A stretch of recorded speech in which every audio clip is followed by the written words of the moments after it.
Okay, folks, we're within 30 seconds here, so 30 seconds, guys.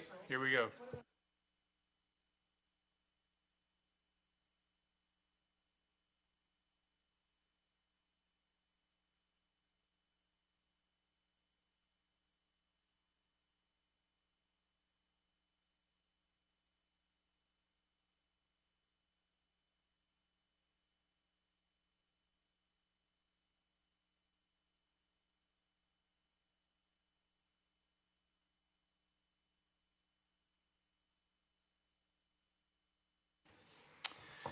All right, good evening, ladies and gentlemen. I'd like to call to order the regular meeting of the Council of the Corporation of the Municipality of Kincardine at 5 o'clock on April 22nd, 2026 in the council chambers.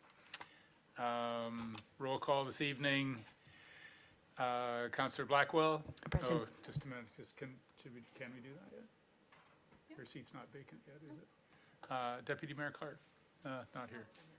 It's not vacant yet. Councillor Blackwell. Present. Councillor Kavanaugh. Present. Councillor Hinchberger. Present. Councillor Prenger. Present. Councillor Steinoff Gray. Present. Councillor Stewart. Present. Councillor Williams. Present. Councillor Kavanaugh, please. Thank you very much.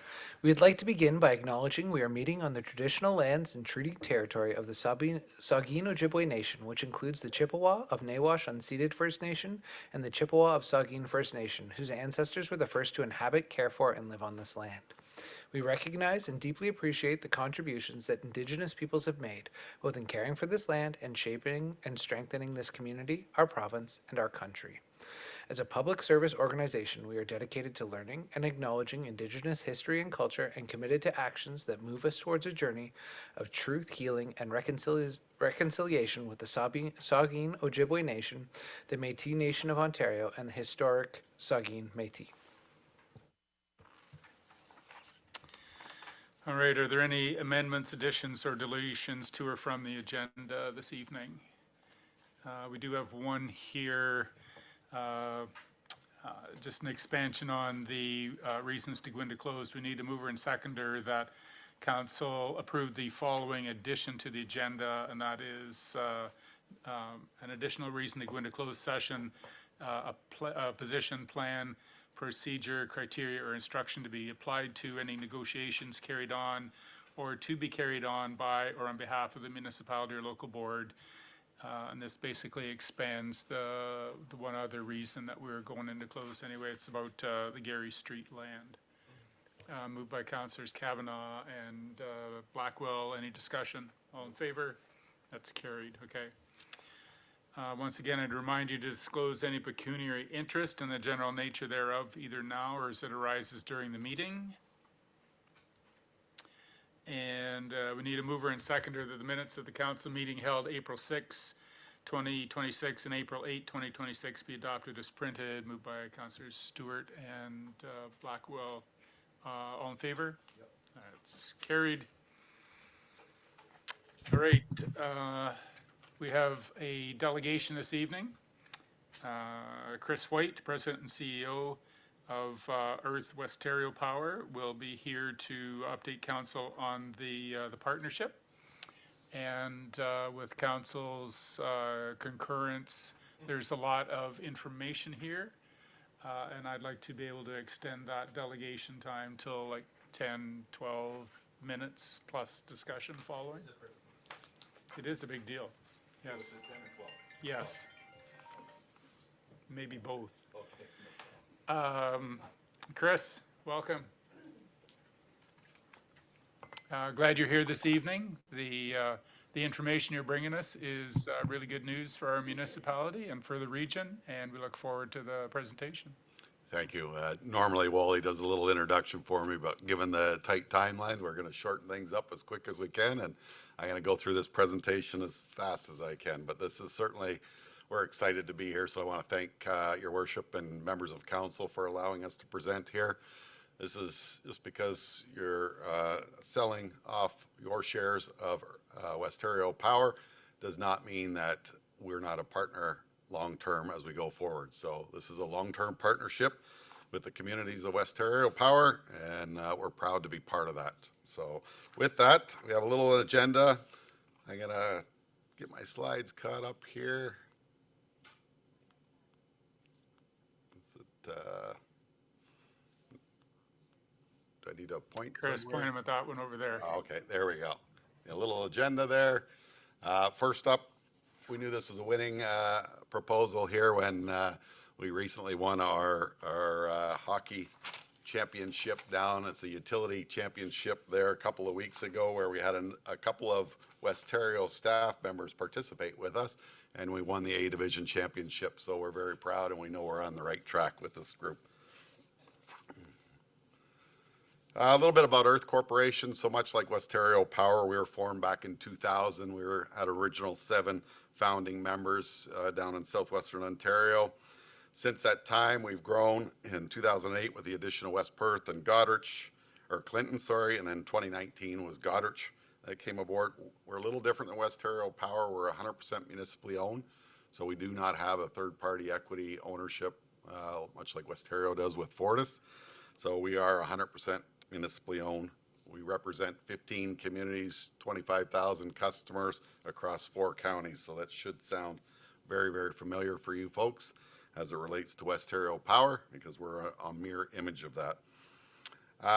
Some differences for us is our competitive nature of our businesses. We've got competitive affiliate companies that service North America and global markets, and we've got over 200 B2B customers across the globe, and we'll talk a little bit about that as we go forward.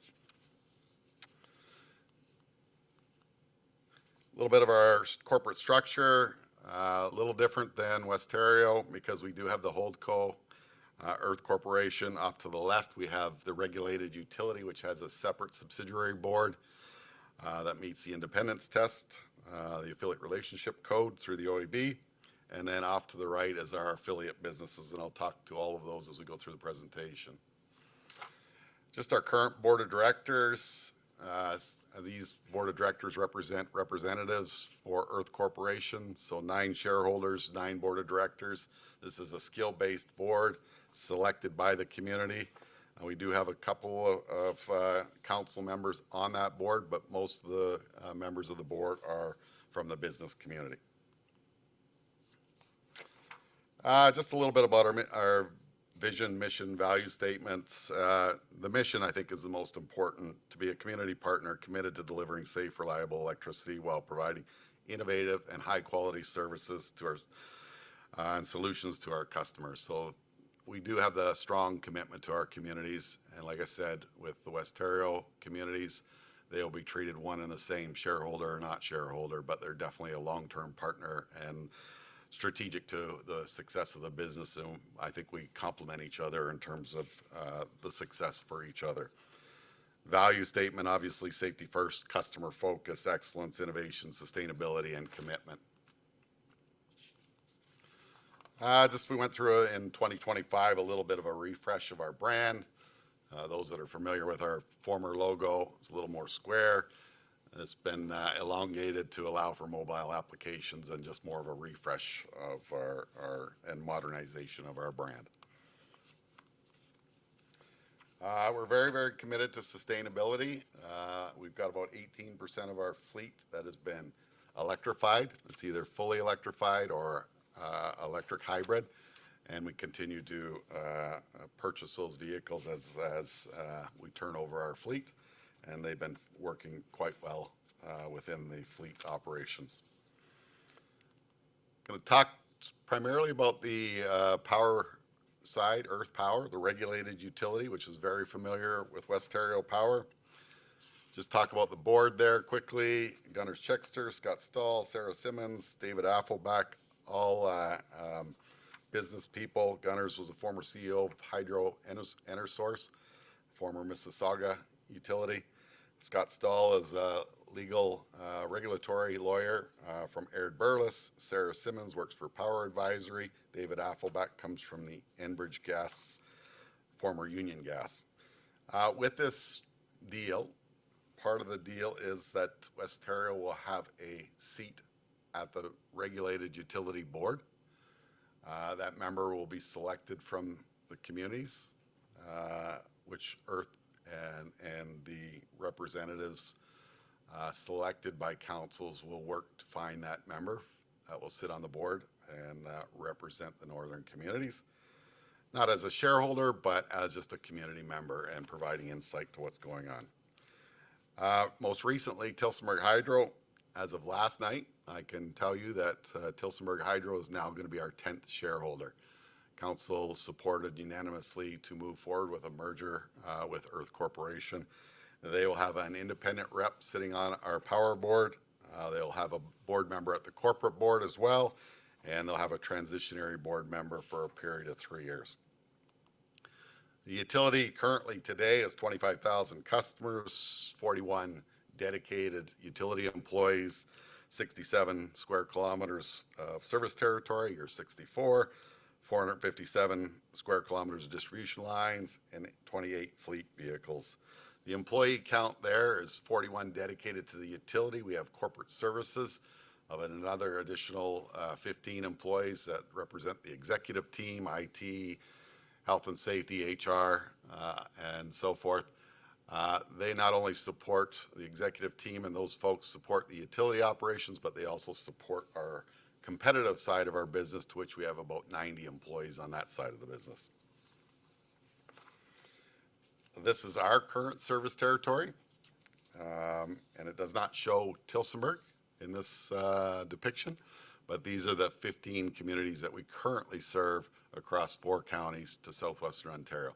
It's eerily similar to the Westario map, other than you're just a little further north. And when you drive through our communities, they're very, very similar to the Westario communities.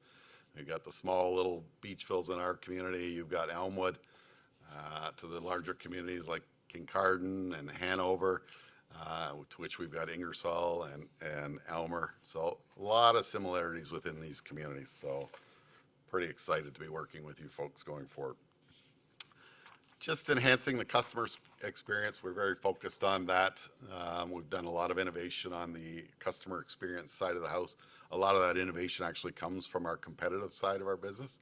So not only do we work on products and services that help enhance the customer experience for our customers, but our customers beyond the utility, which I'll talk about a little further on. We also building out those solutions for other utilities, other municipalities across Ontario and down into the U.S.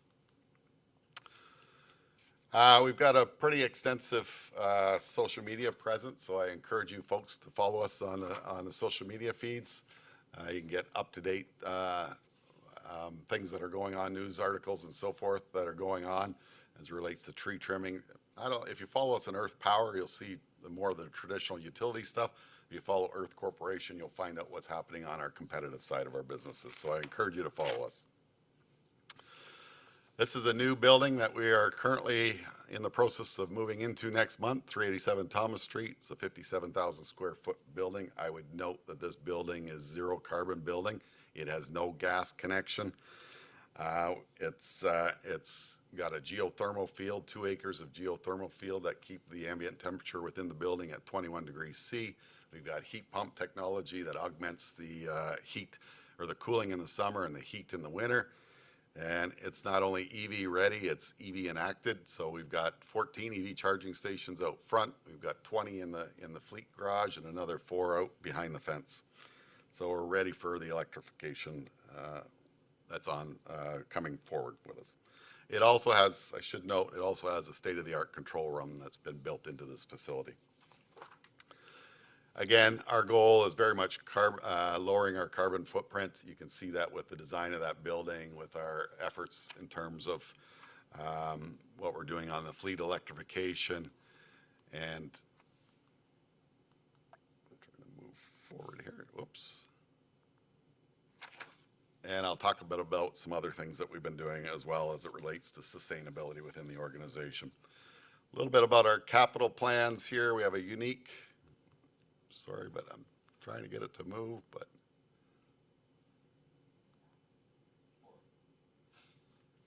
talk a bit about our capital strategy here, investment strategy for the utility.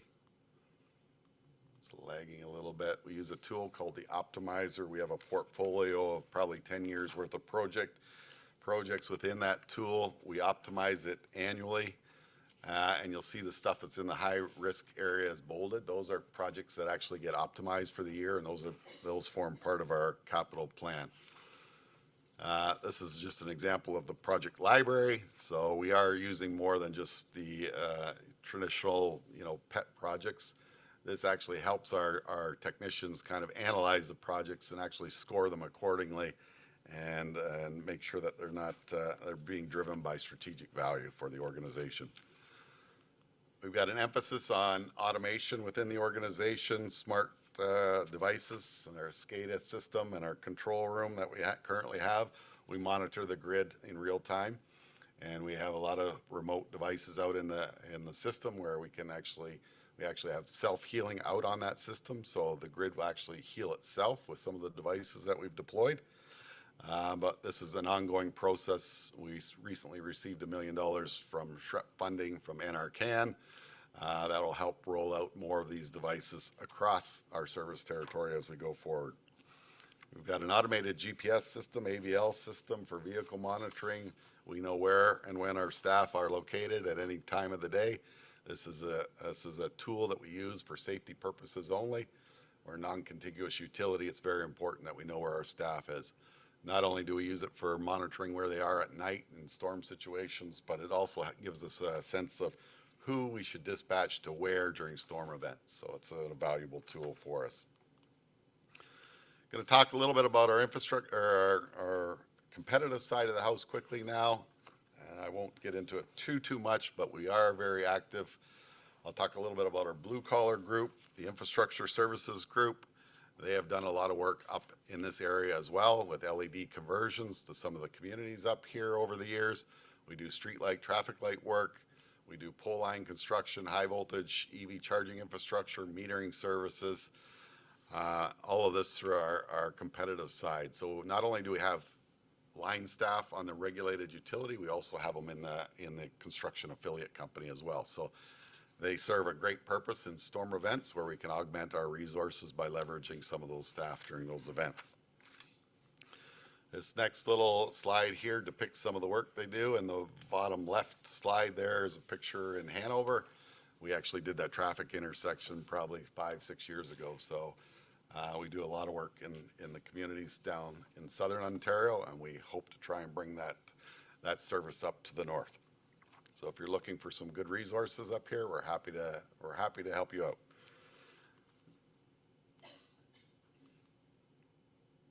Metering services, just a little bit about us there. We are the largest accredited meter shop in the province of Ontario. We actually calibrate, certify about 60% of the meter population across Ontario. So most, well, not all utilities, but a number of utilities are running their meters through our accredited meter verification shop each year.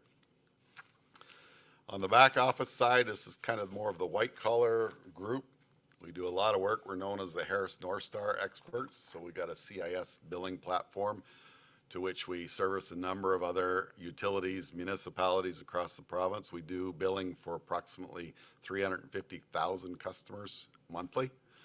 We actually do bill print. We have a bill print shop where we're actually printing out 500,000 bills monthly.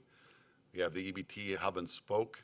Altogether, we're doing about 1.5 million transactions a month. So it's equal to the size of Hydro One, if you think of that from that perspective. But there's a number of offerings in that division, including the Quadra solution, which is a work estimating, work management system that's leveraged across Ontario for a number of utilities, down in the States, down in the Caribbean, and over in New Zealand. Just a little snapshot of some of the technologies and our recognition from the former Minister Todd Smith on our green button solution. Got a new product called Engage 360 that's going out, and a lot of utilities are signing up for that, but a lot of municipalities are using it as well for their web portal for water billing. So happy to talk to you about water billing services as well, because we do that for a number of municipalities. When you look at our customer group, we do business with almost every utility in the province of Ontario. We got our customers across North America. It doesn't depict the ones down in the Caribbean and nor in New Zealand, but we have customers there.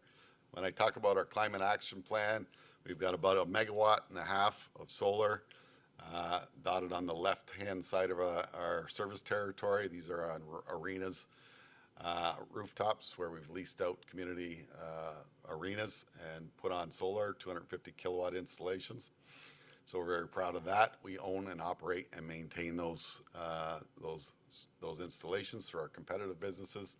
We also have 15 charging stations across our service territory from Port Stanley to Goderich, to which we own, operate, and maintain those today. We were recognized by the Clean 50 Award, Canada Clean 50 Award, back a few years ago, and we were named in the utility sector award category. We were actually top one in that category, so we're called the top 16 that year. So we're pretty excited about that. This represents the commitment to our climate action and lowering our carbon footprint.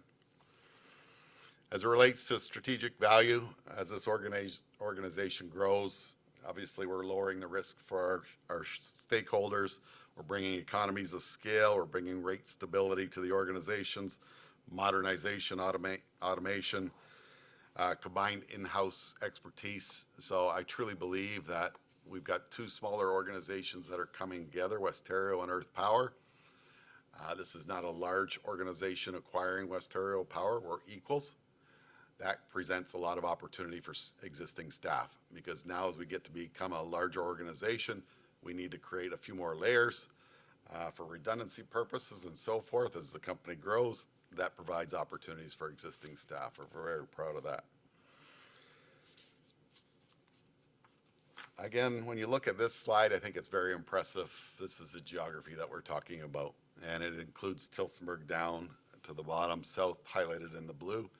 31 communities across 7 counties. I think this represents the reality of what the future may hold for the provinces. Obviously mandating more consolidation. They want to see regionalization. I think this represents that outcome quite nicely, and it's something to be pretty proud of. This will be about the 4th largest geographic distributor in the province of Ontario. So we're very excited about that.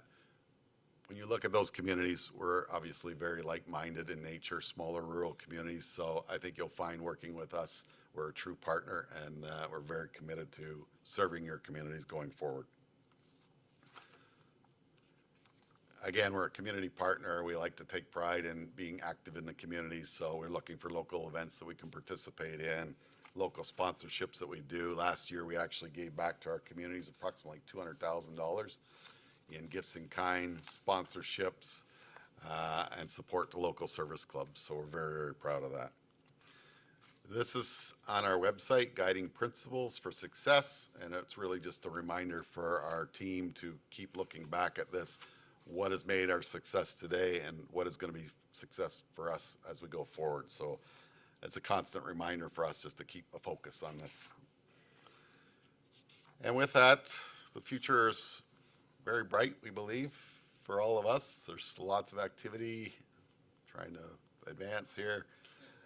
We're very excited about the future of us coming together with the Westerio Group, and we're very committed to the communities to the north.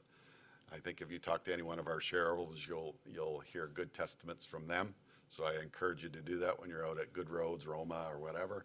I'm sure you've crossed paths with many of them in the past, but I encourage you to speak to them. And with that, I would leave it to you for any questions you may have. Thank you so much for that presentation, Chris. And I'm wondering if we could start off, could you give us just a very high-level timeline of the process whereby Earth and Westerio came to this decision to merge to become this larger entity? It's, there's a lot of this is, as it gets circulated through the community, it wasn't just a quick sort of decision. Could you, you or Wally, whoever's best suited for that, just give us that big, like, it started back my great-great-granddaddy or something like that. Just give us that. Well, I can give you some broad overview, I can give you some history. Back in 2008, I've got a presentation that was made to Guy Clough. Guy Clough was a former CEO back at that point in time. He was retiring, and he met with us to determine whether they should merge potentially merge with us, stay status quo, or sell the utility at that time. The decision at that point in time was to stay status quo, but nonetheless, that was, so we've been having this discussion with Westerio folks for a number of years. Obviously, most recently, in the last 8 to 12 months, the decision was made to pursue a competitive bidding process to which Earth participated on. Only Wally can speak to the details on who participated in responding to that. He would know better than I would, and I'm sure that's confidential. But we participated and put in the winning bid. Not necessarily just price alone, I don't believe, but I'm sure there's a lot of other factors that went into that decision. And I'm sure there's a lot of factors that brought Westerio to the point to making this decision to sell its asset. I'm sure it wasn't an easy one, but I'm sure it took a lot of thought and time as you went through that process. As we go forward, next steps, the MADS application, so that's an application that's before the Ontario Energy Board, that was filed last week. That process is likely to take 4 to 6 months. So the Ontario Energy Board will be reviewing that application. Interveners will ask questions about the application, and the outcome of that is to ensure that no harm to the constituents or the customers of Westerio Power is had. So they'll be asking a lot of tough questions through that process, to which we're prepared to answer, and we've got a good relationship with the Ontario Energy Board. I believe it's more of a due process that needs to be done, but it's going to take 4 to 6 months, and then the deal will close within 30 days after that decision from the Ontario Energy Board. Okay, thank you. On behalf of council, I would like to extend thanks to our representative on the board of directors, Councillor Hinchberger, who has represented us well, and because of that, whether I'm not sure it's an honor or a burden, you get to ask the first question if you want. He's got a whole page full. No, I through your chair, I don't think I'd ask any questions. I just think that everybody involved, the process for me as a member of the board of Westerio Power, the Transaction Steering Committee, getting to know the process, external stakeholders that involved that were hired to guide us through what was initially 16 or something like 15, 16, that got ultimately narrowed down to earth was, I'm quite satisfied that the process was applied with rigor and that we have like he says, we're some ways mirror image, Westerio and Earth are mirror images of each other, and I'm very happy with the outcome. So, I'm very excited to be part of that. Questions from anyone? Councillor Stewart, please. Thank you, and through you, Chair. Thank you. That was very impressive. That's the first time I really understand your company, and very impressive outside the distribution of electricity. I didn't realize that at all. Congratulations. That's really, really a moneymaker for you guys and everything else. And just at the end, I guess with the 5 or 6 months or 8 months that they'll take, I guess we'll get a check maybe at the end of the year, I'm hoping. Anyways, thank you very much. Great presentation. You don't have to answer that one. Please don't answer that. Kim, please, our CAO. Thank you so much. It was a wonderful presentation, and I wondered, at some point in the future, would Earth be open to providing a tour of the new building? I'm really I think we would be really interested in some of the technologies that you've been able to embed in that facility. I think there's a lot we could learn from you. 100%. We're working on that plan actually for some open houses, but we'll definitely be extending that invitation to the shareholders of Westerio to join us in that celebration. Okay, Chris, Wally, thanks so much for being here. Wally, your presentation was particularly succinct and to the point. As well, well done, well done. Once again, thank you so much. We do look forward to the partnership we're embarking on, and look forward to further information that we get from you. Right on. Absolutely. Thank you, Your Worship. Okay, we move on to matters for discussion. A lot of our meeting this evening will be consumed by the procedural matter of the vacant deputy mayor seat and the subsequent councillor vacancy seat, depending on council's decisions this evening. So we have a resolution here. We need a mover and seconder that whereas Andrea Clark was elected as deputy mayor for the municipality of Kincardine for the 2022 to 2026 term and was a dedicated and valuable member of council and various committees, whereas Deputy Mayor Clark resigned her seat on April 13, 2026. Now therefore be it resolved that the office of Deputy Mayor occupied by Andrea Clark be declared vacant in accordance with Section 262(1) of the Municipal Act. We need a mover and seconder. Moved by Councillor Stewart and Councillor Prenger. All in favor of that? Okay. So I have a brand new script to go to now. No, I don't yet? No. We have to do this in it? You have to go through the next one. You have to go through the next report, and then the next report. Okay. All right. Legislative updates to the council vacancy policy. Need a mover and seconder that council pass a bylaw to amend the council vacancy policy, Council 06, moved by councillors Kavanagh and Steinoff Gray. Clerk, do you have any comments, or it was pretty straightforward what we were doing? All in favor?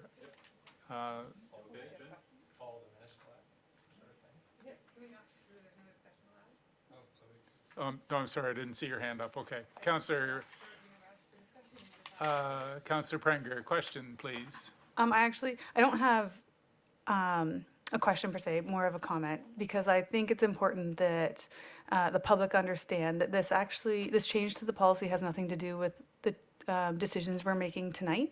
Unless you read it carefully, you might think it does. It might look like we're trying to change the policy so we can do something we couldn't do before, but really it only has to do with filling the mayor position if that were to come vacant, and that is not what we are talking about. So just to make it very clear, we're updating it because it needs to be updated, but it happens to coincide with the timing of what we're dealing with our deputy mayor appointment. All in favor of the motion? And that's carried. Okay, options to fill the seat of deputy mayor. We need a mover and seconder that, and I'm just going to choose the first option here, and if you don't agree with it, then we can decide that. We need a mover and seconder that council directs staff to proceed with the appointment of a current member of council to the office of deputy mayor to be considered at the meeting this evening, April 22. I inserted the date. Councillor Steinoff Gray and Councillor Williams, is there any discussion? Is there any discussion about either the option or the date that we're choosing to fill this vacancy? Could you repeat that? Sorry. The council directs staff to proceed with the appointment, the appointment process, which is laid out in our procedural bylaw, the appointment of a current member of council to the vacant seat of the deputy mayor to be considered at this evening's meeting, April 22. So it is a process that is already determined, predetermined, and it's just a matter, they don't appoint, they're just leading us through the appointment process. Any discussion? Councillor Prenger, please. Thank you.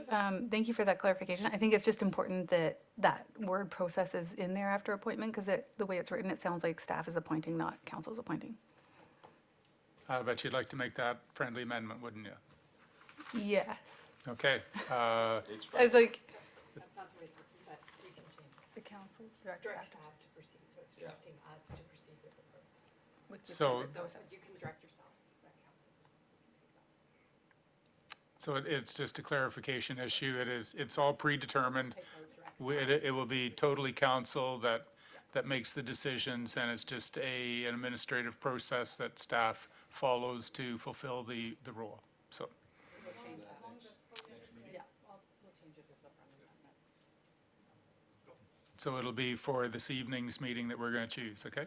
All in favor? Is there anyone opposed? That's carried. Okay.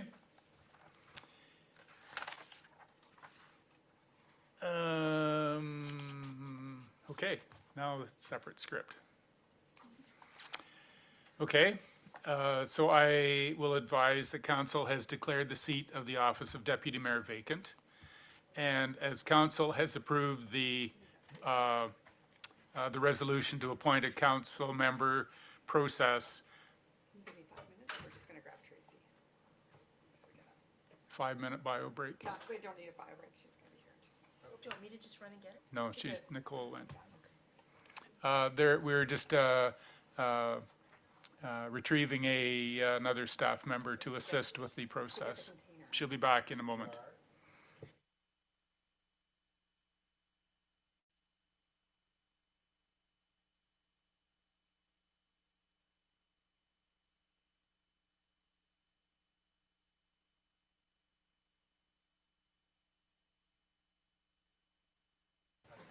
So I will in advance thank council for their patience tonight. There is a prescribed process. Sometimes it seems archaic and weird, but it is the process that is prescribed, and we will just need to, once in a while, just take a deep breath and wait and wait.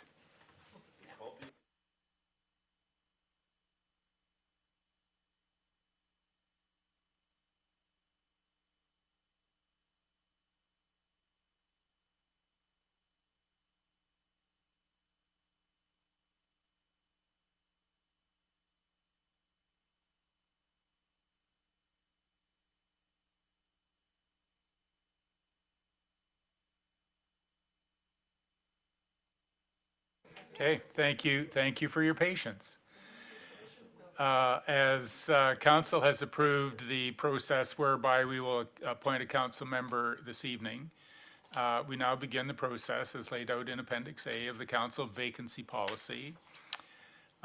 So now, I'm going to ask council members who are interested in being nominated for deputy mayor to indicate by raising their hand. Don't raise your hand yet, okay?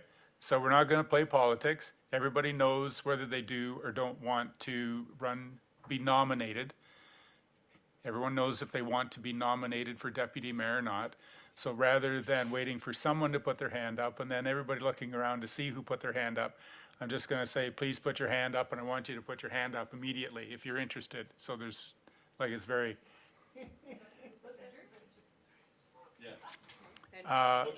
Okay, I would now request that anyone who's interested in being nominated for deputy mayor indicate their interest by raising their hand now.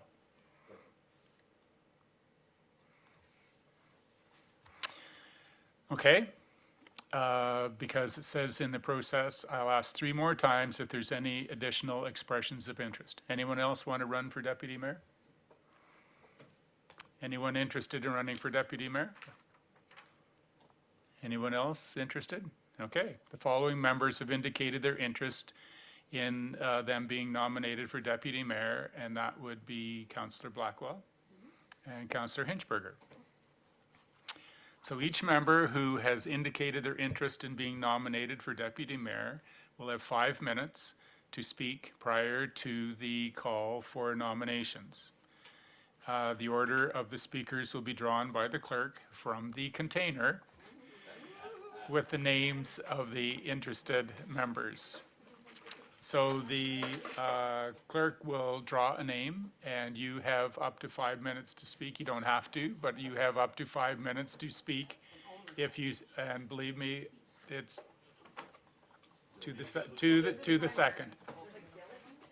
thought you meant like for the non-winner. Oh, no.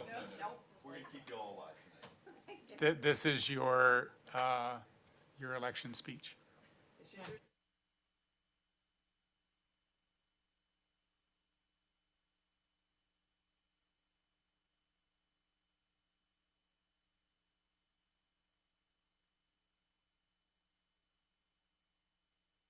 So the first speaker is Councillor Hinchberger, and it starts now. Sorry.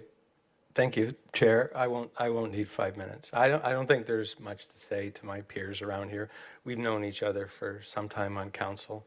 I don't think really anything I could say could replace your impressions of me.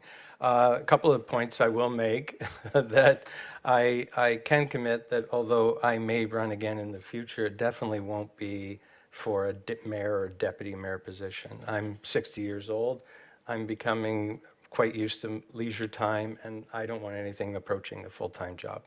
I'm not Andrea. I wouldn't try to fill her shoes, but I like to think I have some shoes of my own, different shoes.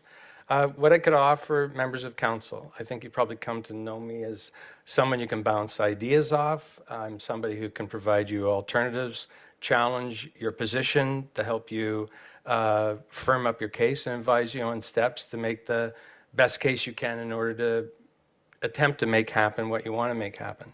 What I can offer the mayor is somewhat add to that picture of what's going on in the community. I mean, the mayor's role is a busy role with dignitary and acting as a representative elsewhere. You can only have eyes and ears in so many places, and I think that's something that I can offer that. I'm the views of other councillors.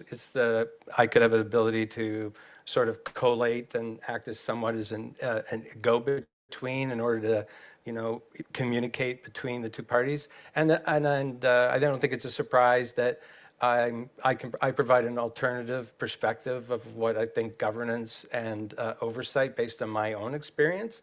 And you could say that that is a weakness if you have two people that have slightly different viewpoints, but also if you have people that think identically, you get into groupthink, and that's not a good thing either. The other thing I'd say is just the last part is that I think I understand pretty well the difference in the role between a councillor and a deputy mayor. And if you've been on me on a committee, especially ones in which I've chaired, you've seen me where I generally transition. It's not, I'm no longer like an individual advocate for my position. It's more about ensuring the process runs well and that I facilitate trying to make the committee, or in this case, a council, as good as it can be. There. Well done. Thank you. Now we have Councillor Blackwell, please. Thank you. Through you, I think that was very well done, so kind of hard to follow. What I would say is, for me, the reason I put my name forward is I think everyone's very aware that due to some family and other reasons, I'm not able to run the next term.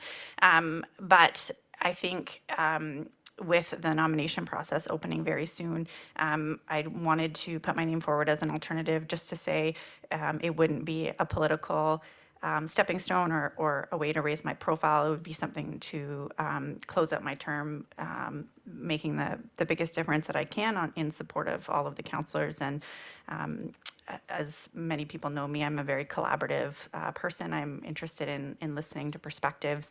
I'm happy to step up when needed, and I'm able to do so. So I think, again, I think either choice is going to put us in a really good spot. I'm happy to be a resource to council and to the mayor and as the community as much as possible.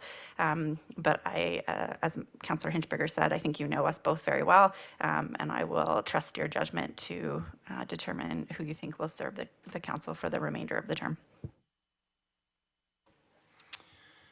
Okay, thank you, Councillors Hinchberger and Blackwell, for those presentations.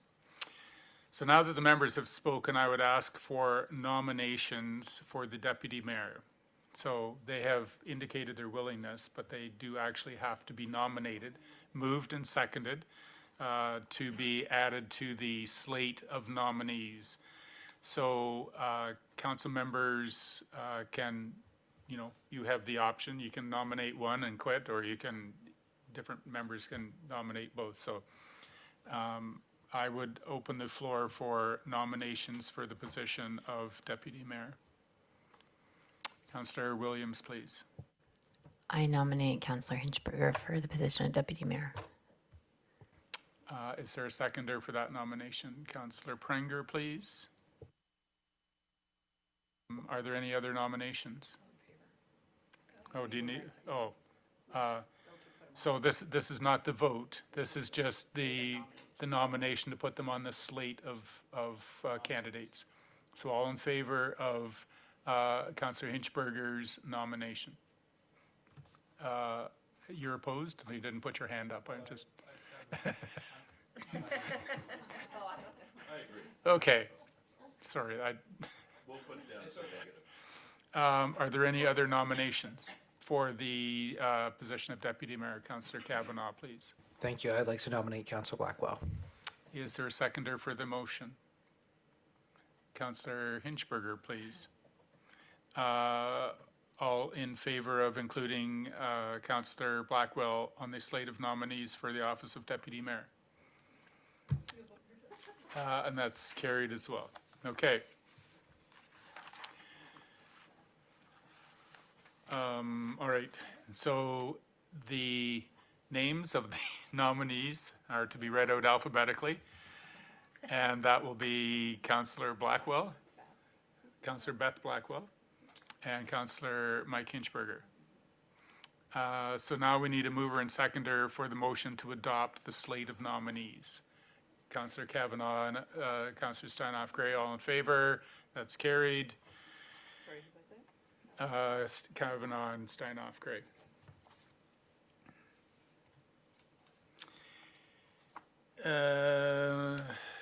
Okay.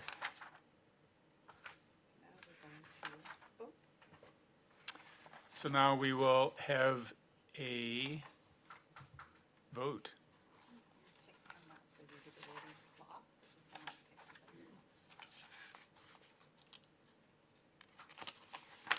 Was-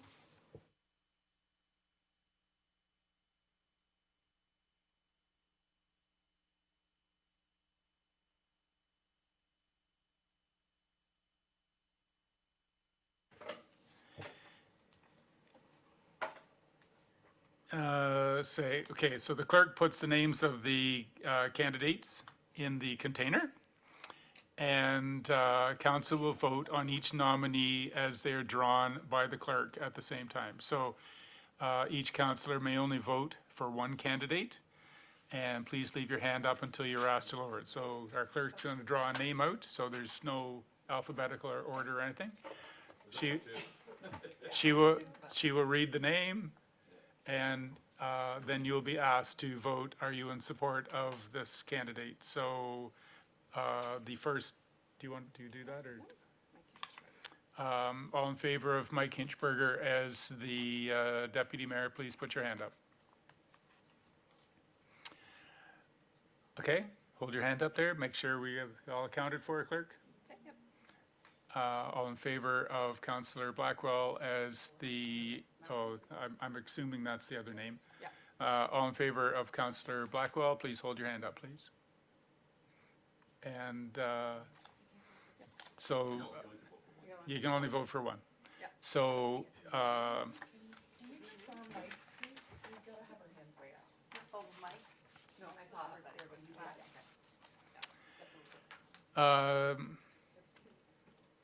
so based on the results of that vote, congratulations, Councillor Hinchberger. We will now consider a bylaw confirming the appointment of yourself as the deputy mayor. Okay, are we able to go ahead? Yep. So we need a mover and seconder that the appoint Mike Hinchberger to fill the vacancy in the office of deputy mayor bylaw be deemed to be read a first, second, and third time. Finally passed and numbered as bylaw number 2026. Oh, it is 43. 43. Moved and seconded by, Councillor Blackwell and Councillor Stewart. All in favor?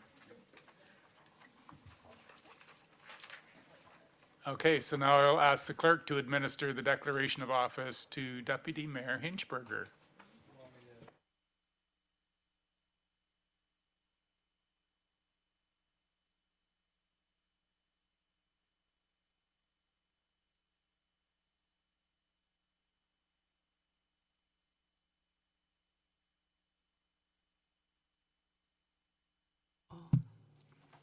Okay. You want me to read Yes. this?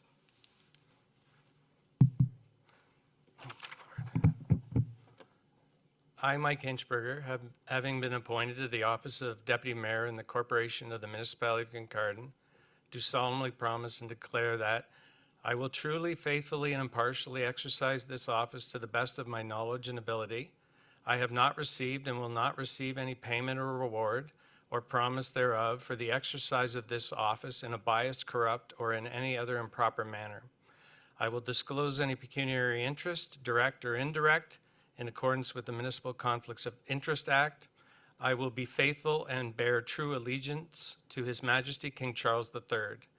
And I make this solemn promise and declaration conscientiously believing it to be true and knowing that it is of the same force and effect as if made under oath.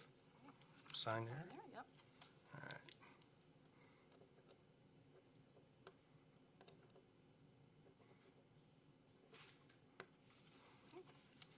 That's a terrible service. But you know how to use it. All right. Yeah.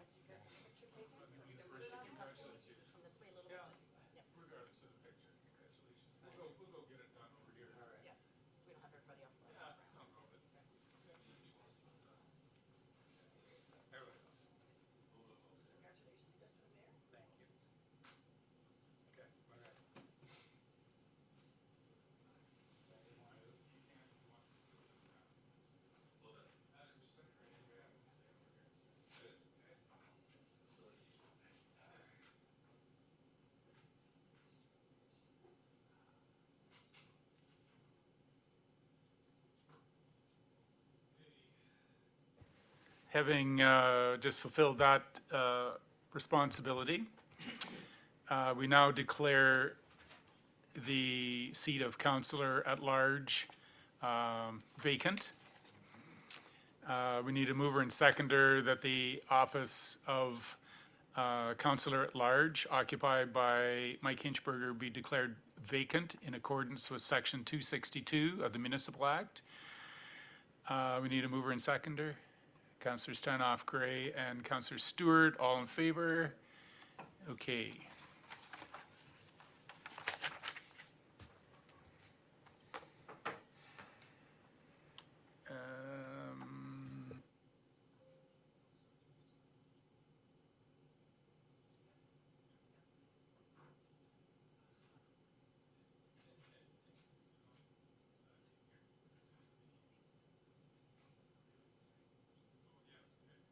There was, yep.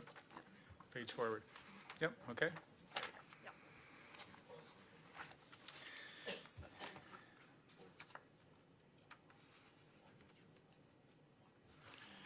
Okay, so as a member of council has been appointed as deputy mayor, now we need a mover and seconder to direct staff to proceed with the option to fill the position of councillor at large, fill that vacant seat. And we have the two options. We can either, we can just go appoint somebody, or we can go through the option similar to what Councillor Williams went through when she filled the seat left vacant by the passing of Councillor Kennedy. So I need a councillor to put a motion forward. We need a mover and seconder that we either direct staff to direct us to just appoint somebody, you're it, or we go through the application process. We can pick somebody who agrees to be a councillor. We can just do that. Or we can ask people to submit applications similar to Councillor Williams and the process she went through to provide a more transparent and open process, I would think, but council gets to choose. Councillor Stanoff Gray, please. Thank you. Through you, Chair, just a clarification. Because it hasn't actually been that long since the last application process, obviously Stellina's been with us for a while now, but we interviewed all those candidates from the original submission, Is it an option to reach out to that candidate list who came to interview to see who is still interested as opposed to doing a wide poll and select from that base? Option A. Clerk, please. So that would be option A, so you'd be going back to previous candidates. But only one. You can do all of them? Any one of, you want to see if they're going to explain that. That I would like option A then. Thank you. The clerk will explain the process here.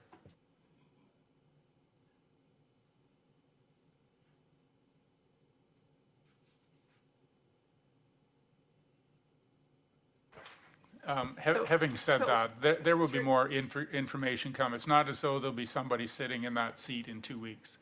There would be no matter how we do it, there's going to be a staff report comes back that lays out a little more fulsome, but clerk, go ahead, please.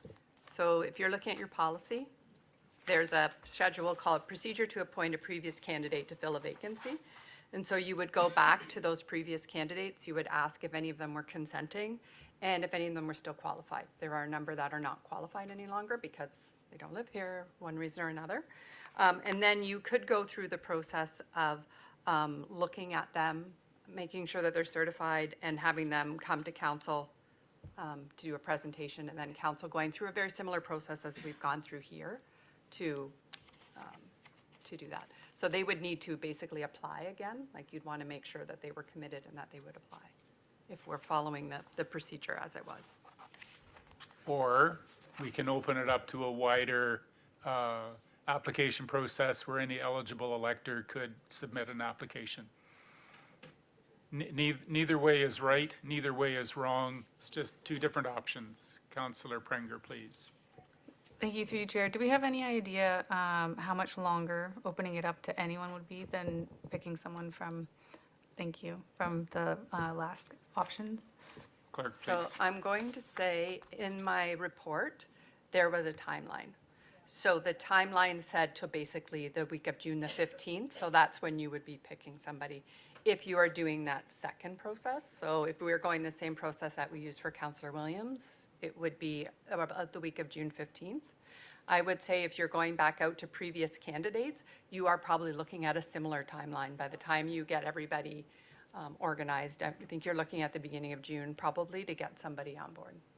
Okay, thank you. That's what I was looking for, the difference, if it was much quicker for the other option. Thank you. In a perfect world, if you go to that list of previous applicants, they might be able to be installed 2 weeks earlier. It's not a significant difference in time. Councillor Williams had a question, please. Councillor Stewart, please. Because it's election year, I think there's going to be a lot more interest in that selected group. So I'm going to put a motion forward that we go with option 2, and that's it. So we have a, no, we did not have a motion. So we have a motion on the floor that moved by Councillor Stewart, that council would direct staff to proceed with option B, which is opening up the process the same as to the general eligible electorate to apply for the vacant council seat. Okay, seconded by Councillor Steinhoff Gray. Is there any further discussion? Councillor Blackwell, please. Thank you. Through you, I was more in favor of option A, I think, only because it is an election year. I have some concerns maybe about candidates getting on early that are part of the broader election process, and us making a determination perhaps that I think would be better left to the electorate. It's challenging because either way we're doing that, but I think option A at least would show that we were choosing from people who had put their names forward already prior to the nomination period opening on May 1st. That said, I'm happy to go with what council decides. Councillor Kavanaugh, please. Thank you very much. In a similar vein, I have concerns about, May 1st applications or nominations open for positions, and we won't be choosing someone until June, which creates an interesting conflict of you could apply, be not selected by council, and then still file a nomination to run in the following year, or you could apply early and then be selected by council. Both feel like you're putting your finger on the scale a little bit much. My preference ideally would be we are required to fill the seat by law, but to fill it by someone that would not be interested in running in the fall and going forward. To that end, I'm okay with doing the process that was suggested, but would much prefer doing something where we select an existing committee member or former counselor that has, retired and has no interest in coming back and is willing to sit in on the legal minimum of 1 or 2 sessions required to fill the seat until then. Okay, interesting questions. All right, so we have a motion on the floor that moved and seconded that we open it up to all eligible electors to apply for the position of vacant councillor at large. So that encompasses the whole municipality. All in favor of that motion? All in favor of that motion? That's 3. All opposed? And that's defeated. Anyone else like to make a motion here? Direct Councillor Kavanagh? Thank you very much. Willing to workshop this, but that council directs staff to come back with a list of candidates that have been contacted and are confirmed willing and eligible from previous members of council or have served on committees within the municipality, say in the last two election cycles, that may be willing to fulfill the criteria outlined prior. You might want to write that down. So you want to go back to. So it would go, Council, you want to go back to. option A, an unsuccessful previous candidate. Yeah. No, he's picking a different option. Option C. A position for someone who is interested but not interested in running in the fall, and we'll hold that position.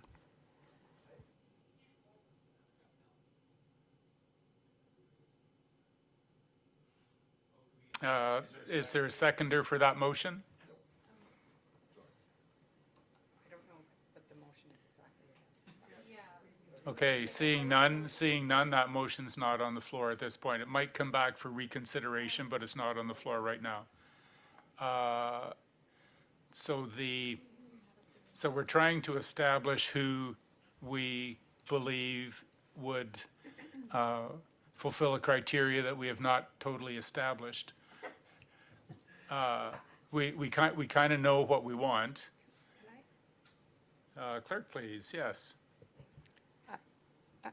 Under the Municipal Act and the Municipal Elections Act, I would be very cautious, very mindful about starting to say a person needs to be X, Y, and Z before we appoint them.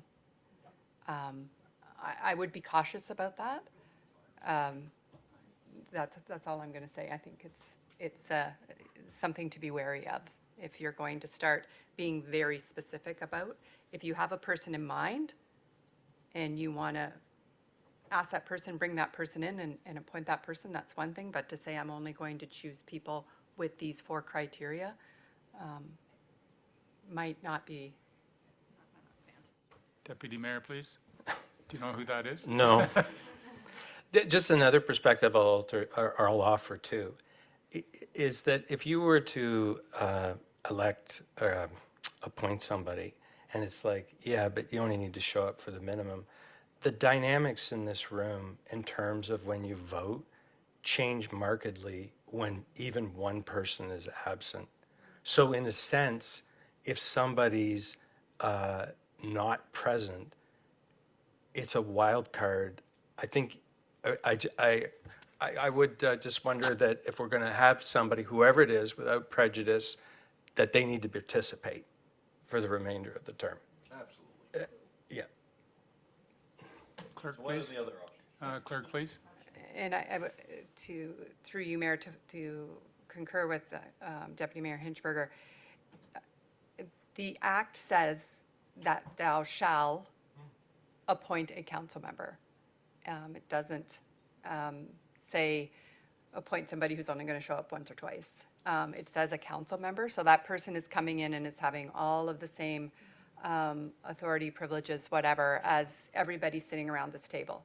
So it's something to keep in mind. This is a serious decision that this council needs to make, and I think one that you need to keep in mind. This person is coming, and they're going to be part of this council and basically doing what you are sitting here doing today. I suppose, like, I appreciated the comments by Councillor Kavanaugh, but, you know, if one of us had wanted to run and we couldn't just because of something, that's not good either. Councillor Prenger, please. Thank you, through you, Chair. I think I get where Councillor Kavanaugh's coming from. I too have concerns that, like, us appointing someone brand new gives, it's almost like we're choosing for the next term and giving them, you know what I mean? But I think an even bigger concern for me, actually, because of it being election year and it being so soon when that process starts, it causes other problems, including the fact that the term is escaping me, but getting up to speed on the learning, thank you, the learning curve required to fully participate on council is intense, more so than I ever realized when I ran. And so I feel like we would, as a council, benefit more from someone who has done it before, like a previous council member who would be willing, like willing to act like an interim. Not that we would say you cannot run next year, but someone who has the experience, so that they could hit the ground running, is where I see the benefit of looking backwards coming from. I'm not opposed to anyone applying. I think it's fair to, like, the process of allowing candidates to come in and apply, and picking one is the fair and free way, but to benefit council the most, to be able to accomplish the most in the small amount of time we have left, having someone with the experience would be our best option. Councillor Stewart, please. Thank you. We do have to pick an option here.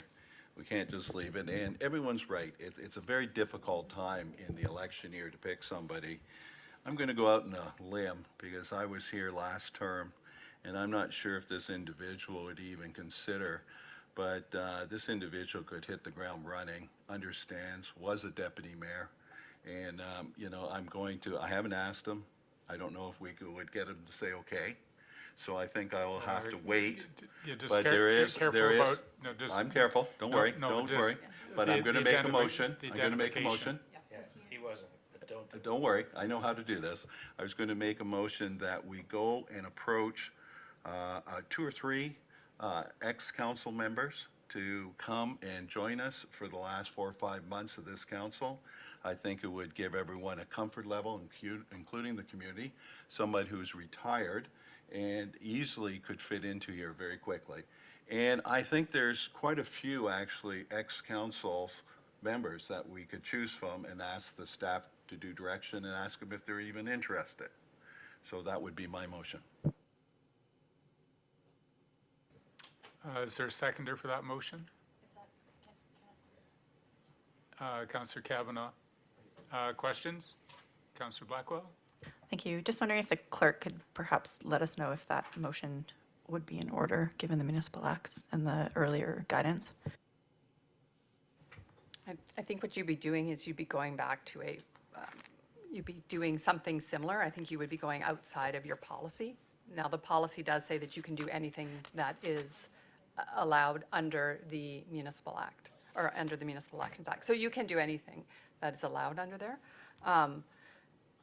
You could approach former members. I think you would probably do it in a similar fashion if you were following the procedure as a former candidate. So I would advise you to, if you're going to do it, if you're going to ask, and it says here 2 or 3, it's going to come back in a very open forum, and those people are going to go through a similar process as to what we've done here. Councillor, please. Sorry, just for some clarification, I'm not sure if this is to the individual who made the motion or to the clerk. Who is doing the asking, and what is the process of which, like you're suggesting perhaps that it comes back to a council meeting and they stand and council selects? Is it that one person comes? Like, I'm just wanting to understand a little bit if we go down that path, what that looks like. Through you, Mayor. That process of picking 2 or 3 people and just inviting them to come is not envisioned in your policy currently. So it's not, in the policy that council has approved, that is not envisioned. However, I will say,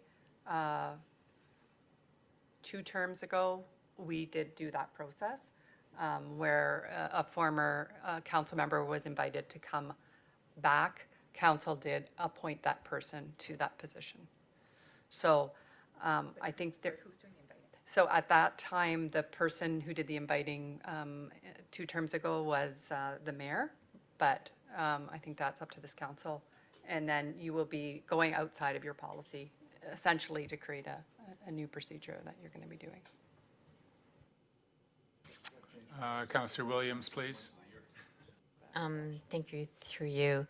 Although that the motion was defeated, I'd have to think that if there was if we had done the original motion of going out seeking interested applicants, then we could certainly, hope or expect that if there is an interest from past counselors or past people, that they would apply, and through the review and interview process, be able to potentially mitigate any concerns we might have about counselors taking too long to get up to speed and things like that. So kind of through that process and through that review process, we'd be able to determine the best candidate based on experience and knowledge and things like that, which is one of the reasons why I voted for the motion in the first place. But the other one, I appreciate that there are some concerns around potential people who want to run in the next election, but at the end of the day, like, the voters determine the outcome of who sits in these chairs after the election, and even if someone is only here for a couple of months, they still have to earn that vote at election time. So I don't really have concerns with that.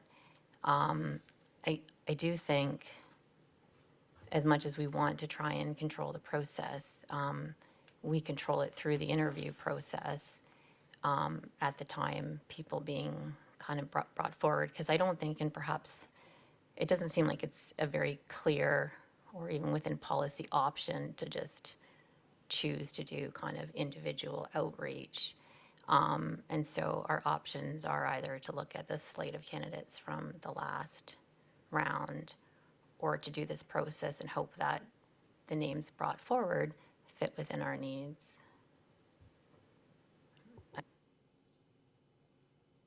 Deputy Mayor, you had a question? Well, I had one, but now I have 2 through your chair.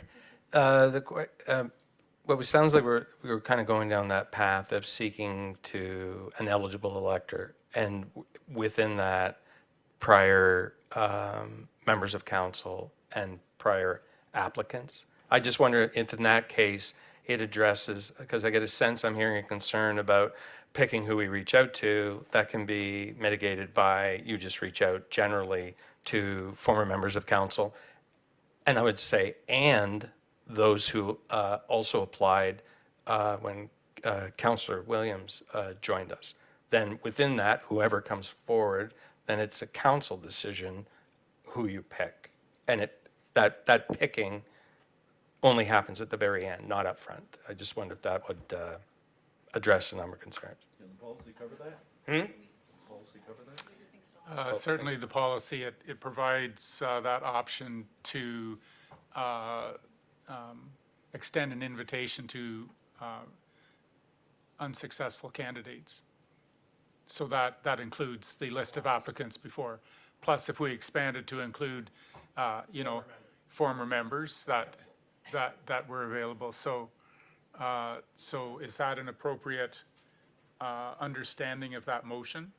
Like, and it's not what his motion said, but I hear you expand upon it. So it's like a friendly amendment to the, is it a friendly amendment? It would be friendly. Because it's an intent change to what? Okay. What I was throwing out there for discussion would not be a friendly amendment to Councillor Stewart's motion. It would be an intent change. Councillor Stewart's involved picking a select group right now, whereas mine, what I thought might address all the concerns I'm hearing is you just widen the field coming in and then let that play out. I think that's friendly. So the friendly part is the process, the unfriendly part is the who's. Scope. The scope of, Yeah, yes. scope of this, who will become this. I'll withdraw my motion then. Okay, so my question to the clerk is if there is a process to reconsider a motion at the same meeting. And if the motion that we did first. Oh, no, I don't know. That's what you were talking about it. No. Previous candidate.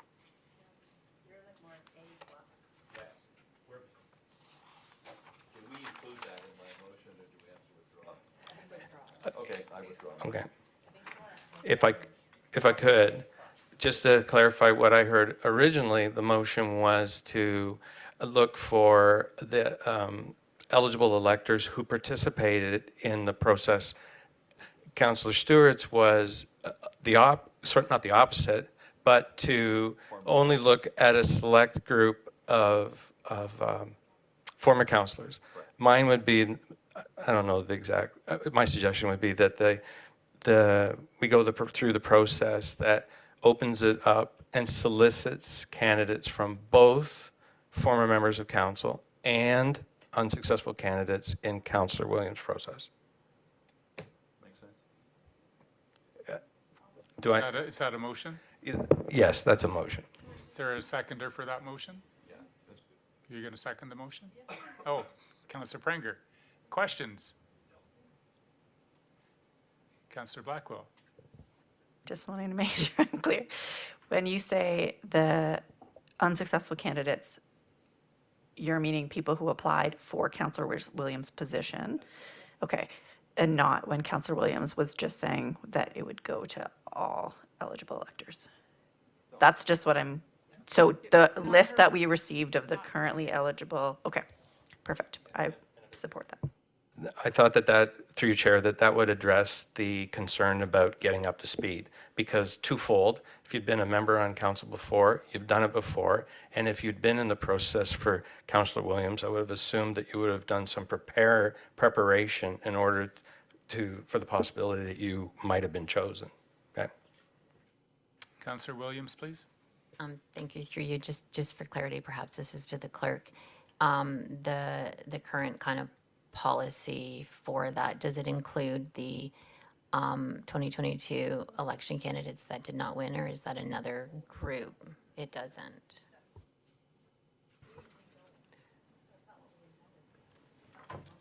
Clerk, please. Clerk. So the policy is for a candidate who ran in the last regular election and was not elected, is what a previous candidate is. So this motion of saying unsuccessful candidate, we would add, if we wanted to, it would be, that's who we're talking about, is ones from the previous election, regular election, and we would be going above and beyond our policy and saying the ones from the last appointment as well. So I think you would want to add that, because that, again, is not in the definition. Sorry, it isn't what I sort of meant, but I like what you're proposing. So it's a three-part, or well, two-parters. It's previous members of council, unsuccessful candidates from the 2022 election, and unsuccessful candidates from Councillor Kennedy's vacancy process. Right. Okay, that's now. We're good. Councillor Pranger, you're all right with that change? Okay. Further questions? Yes, clerk. So we would then follow the procedure to appoint a previous candidate to fill a vacancy. So we would follow this, that's already in our policy. We would follow that as we're doing this. So that's the procedure we're going to follow. We're just going to have the clerk identify that process just so we're all on the same procedural page.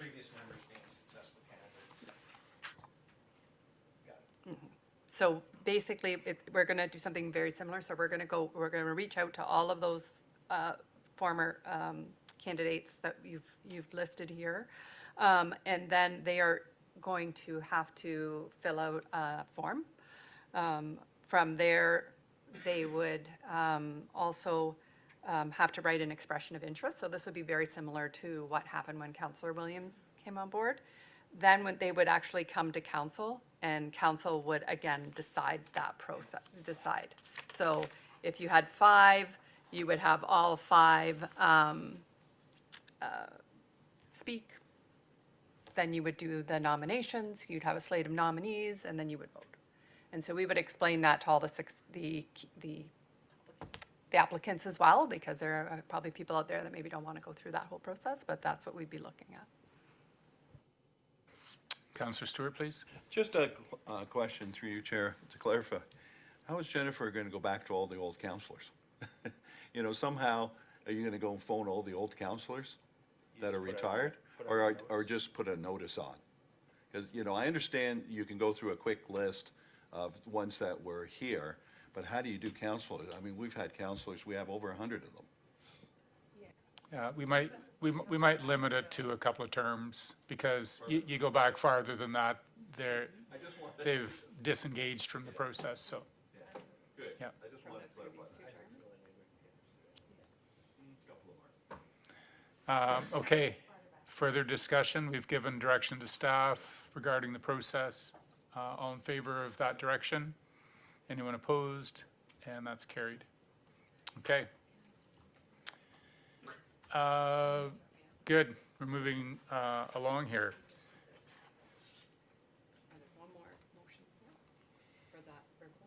Oh, and there's another, we need a mover and seconder that council direct staff to bring back a report on filling the vacant council position on the Accessibility Advisory Committee and the Community Investment Grant Review Team at the May 13, 2026 meeting. So that would be to fill the positions previously occupied by Deputy Mayor Clark. So it's just, you know, bring the report back, how are we going to fill them, who's interested, that sort of thing. Councillor Pranger and Councillor Steinhoff-Gray, discussion? All in favor? And that's carried. Okay, so S357 applications, these are there any notice of motions?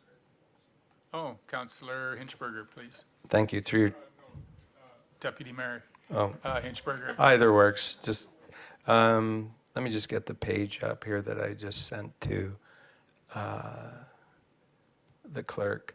I'm giving notice of motion that I'm going to bring forward at the next meeting that council amend the 2026 capital budget to bring forward project I-093 Bruce Ave, Penetango Road intersection improvements at a budget estimate of $70,000 funded from, that part's blank right now, and seconded, that's seconded by Councillor Williams. Okay. Okay, thank you. So we move on to motions at this point. So an application can be made for the cancellation, reduction, or refund of taxes under Section 357 or 358 of the Municipal Act for several reasons, including, but not limited to, a structure being destroyed by fire or demolished, or a change in classification. MPAC can update assessment due to the change for future assessment years. However, this application allows for an adjustment to assessment from the date of the change event, with the corresponding the taxes to be adjusted accordingly. This process is application-based, and the documentation is internally reviewed and verified by staff and then sent to MPAC for their determination. The assessment and tax reductions are then provided to council for final approval. So I'm not sure if there were any applicants in the gallery. We could hear any presentations now. Otherwise, we need a mover and seconder that whereas Section 357, 358 of the Municipal Act provides a process for property owners to apply for a cancellation, reduction, and refund of taxes under specific circumstances, including but not limited to a change in the use of the property, demolition, or fire, the property being substantially unusable for a period of at least 3 months, or a gross and manifest error in the preparation of the assessment roll. And whereas, in the opinion of staff, the 3 write-offs to appeal number 2026-01, 02, and 03 meet the criteria set out in the Municipal Act. And whereas the total of the applications amount to $1,170.25, with the municipal share being $679.45, Now therefore be it resolved, the council approve the applications as provided, moved by councillors Blackwell and Williams. All in favor? That's carried. So we have some bylaws for consideration. We need a mover and seconder that the Kincardine Reunion 2028 loan agreement bylaw be deemed to be read a first, second, third time, finally passed, numbered as bylaw 2026-44. Deputy Mayor Hinchberger and Councillor Stewart, all in favor? That's carried. Need a mover and seconder that the Bruce K. Holdings Trail Agreement bylaw be deemed to be read a first, second, third time, finally passed and numbered as 2026-45. Blackwell and Kavanaugh, all in favor? That's carried. Mover and seconder that the seasonal patio amendment bylaw be deemed to be read a first, second, third time, finally passed and numbered as bylaw number 2026-46. Kavanaugh and Steinoff Gray, all in favor? Any opposed? That's carried.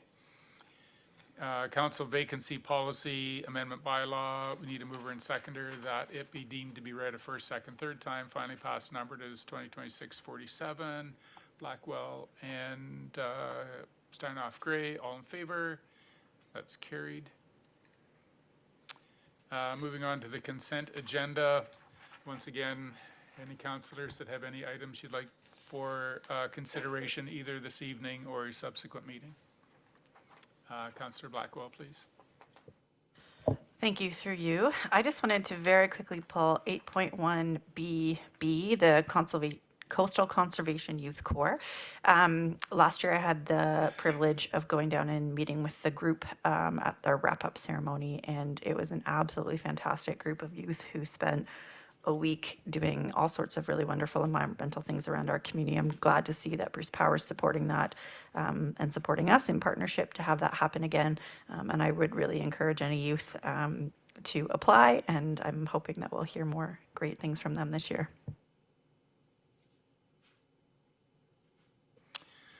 Okay, we need a mover and seconder that council approve the recommendations contained in the consent agenda dated April 22nd, 2026, and direct staff to proceed with all necessary administrative actions. Councillor Williams and Stewart, all in favor? Yep. That's carried.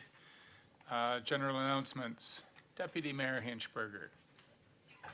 I think I've done enough talking tonight, Your Honor. Thanks. Councillor Stewart. Thank you, and through you, it's Earth Day today, and the Tiverton Lions are actually, at this current moment, are going around cleaning up all the mess around the Tiverton Library. It's quite a mess right now. And we were down at Inverhuron Beach cleaning up the beach, so that was our dedication to Earth Day. And plus, the Tiverton Lions will be having their annual garage sale on May the 8th and 9th at the Annex. So donations will be taken Wednesday, Thursday, and Friday. The sale starts on Friday night and Saturday, and we have a barbecue from 5 to 6 on the Friday night. Everyone's welcome to attend and pick up their treasures. Councillor Prenger. No announcements. Councillor Blackwell. Thank you. I want to acknowledge that this week is National Volunteer Week. And one of the things in the staff report from Strategic Initiatives was a highlighting of the 7 different volunteer roles we now have within the municipality under our volunteer policy. And adding up all of the current volunteers, we have over 230 volunteers, which is just amazing to see. I also wanted to piggyback on it being Earth Week, and there's several partners in the community, Kincardine Environmental Action Network, Keene, Saugeen Habitat Collective, and Huron-Bruce Nature that have co-organized a number of events with the municipal staff. I was at a beach cleanup on Sunday this week, and I did not expect it to snow while cleaning the beach, but it was still lovely. So encouraging folks to get out there to keep our community clean and looking its best. Councillor Williams. No announcements. Councillor Steinoff Gray. Thank you. Through you, Chair. I was just going to say that thank you for the reminder, Councillor Stewart. I will get my good stuff ready for the for pickup. Thank you for the Lions yard sale. Councillor Kavanaugh. Thank you very much through the chair. The 2026 Kincardine District Chamber Home and Lifestyle Show is scheduled for this coming weekend at the Davidson Center. There's going to be over 50 vendors and a marketplace as well. So I highly encourage everyone to come and check out both Saturday and Sunday. I believe the municipality will have a Municipal Matters happening throughout the afternoon as well. Okay, I was able to attend the day of mourning presentation at Chesley today. Grey Bruce Labour Council hosted it. The day of mourning is actually April 28th, and there'll be a service at Bruce Power, but they hold those the regional one here a little bit early. Tiverton Agriculture Society regional meeting with award-winning butter tarts, I think, show up on April 25 at the Whitney Crawford Community Center. That's a day to go to, I'll tell you. McHappy Day is May 6th here in Kincardine. Sobeys is having a grand reopening on the 7th of May. They've refurbished some of their store there. It's going to be another great addition. Hike for Hospice for the Huron Shores Hospice at Tiverton Park Manor is May 9th. And today is, how about you talk about that one, okay? Thank you, Mr. Mayor. Today is Administrative Professionals Day, and certainly this organization, like many others, really relies on the professionalism, the deep knowledge, the commitment of all of the people that could contribute in such a wonderful way to the administration of this municipality and to the organizations that we work in. And I wanted, on behalf of everyone, to acknowledge those folks and give them a big thank you and a shout out, because so often their work is done behind the scenes, but if they weren't there, we would surely miss it. So thank you to all of them for everything they do.